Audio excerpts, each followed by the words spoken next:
5 morning habits that increase the risk of stroke. 1. Cold morning showers, a silent shock to your blood vessels. You know, there are things we do every morning that seem harmless, maybe even healthy, but in reality, they're quiet knocks from the body. Warnings we often ignore until it's too late. I want you to picture this. It's a cool morning, you've just woken up, your body's still sluggish, your heart beating in a soft rhythm. Then you step into the bathroom, turn on the cold water, and splash it over yourself. Boom! You feel instantly awake, alert. But what's actually happening inside your body at that moment? I once had a patient, Harold, 67, from Oregon.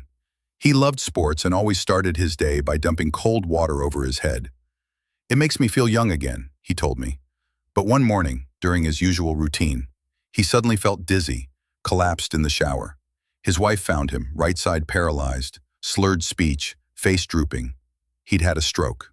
You see, after a full night's rest, our blood vessels are slightly constricted. Heart rate is slower. Blood pressure is steady.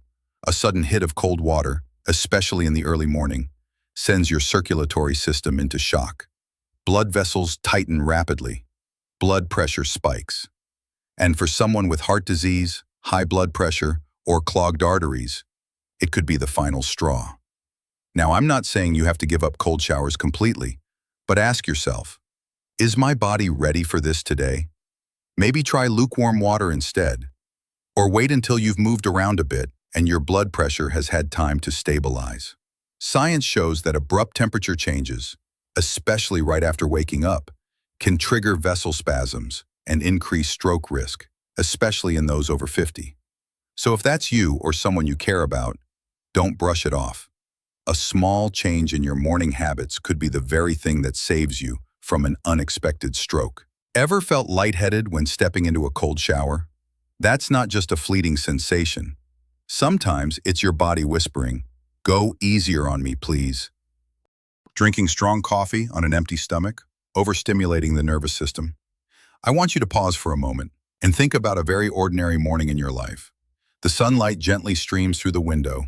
You get out of bed, brew a strong cup of coffee, and then without eating anything, you start your day with an empty stomach. Sounds familiar, doesn't it? It's a routine I've seen in countless people, especially after age 50. They say to me, "Doc, coffee keeps me alert. I've been fine." But here's what most don't realize.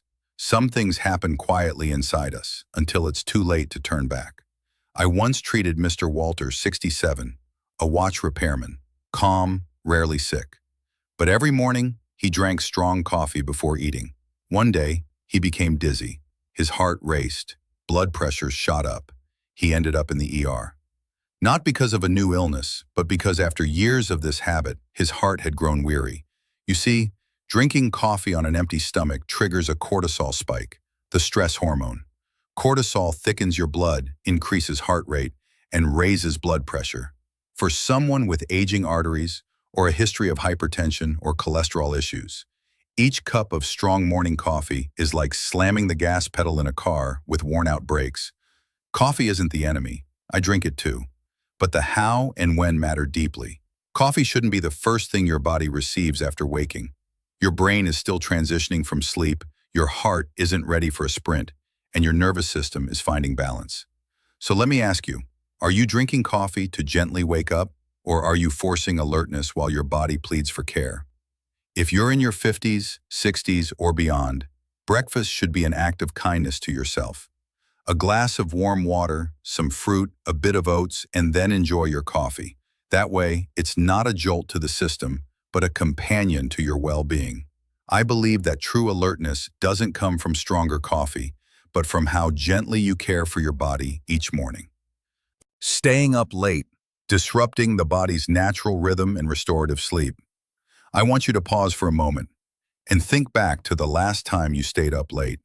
Maybe you just wanted to finish one more episode, wrap up a report, or perhaps your mind was racing with thoughts and worries, making it hard to sleep. Have you ever woken up the next morning feeling like your head was heavy, your eyes burning, your heart beating too fast, like your brain was struggling to catch up with the day? One of my patients, Elaine, 61, retired, but still busy taking care of her grandchildren and the house, Used to stay up late to catch some me time. Folding laundry, scrolling through the news, texting old friends. Daytime is too chaotic, doctor, she told me. Night is the only time I have for myself. But then she started experiencing dizziness in the morning. Sometimes she had to hold on to the wall to keep her balance. I explained to her, when we stay up late, our bodies don't get the chance to lower blood pressure naturally during the night, a crucial process that allows our blood vessels to repair.